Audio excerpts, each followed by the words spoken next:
I know there have been cuts, I've known about cuts, but I did not realise until very recently how uneven and unfair they are. My name's Lewis Wedgwood. My name's Carly. My name's Richard Reeser. School cuts in our school have just been disastrous. The impact is very clear for everyone to see. My experience of the school cuts is to realise that the good practice that was there a few years ago has disappeared. I've been at this school for 6 years now. Didn't picture myself doing anything else at all. I've always worked with kids. We've not had a library since 2016.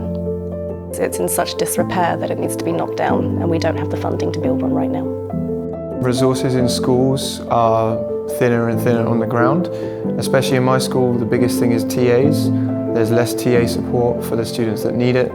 Teachers and departments in the school are really restricted in how much glue they get, like how much whiteboard pens they get. It feels like we're very strictly rationed in those kind of like nuts and bolts of everyday learning.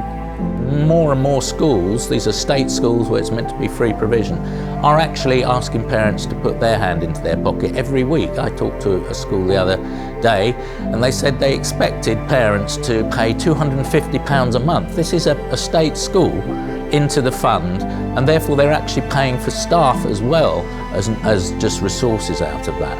And I think this is an untenable situation in what should be a free, at the point of delivery, state education system. The curriculum has massively narrowed because of these budget cuts. Lesson planning has just gone out the window in favour of your rote learning because you don't have to buy anything.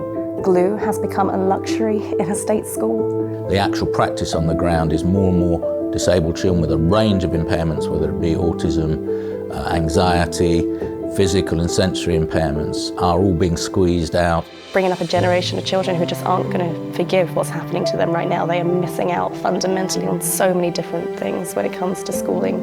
And what we have to do is build a big campaign of parents to understand that what you put into schools is what you're going to get out in terms of pupils' outcomes. And we need parents, teachers, governors, the public to realise that funding is a big issue and it needs to be put into schools.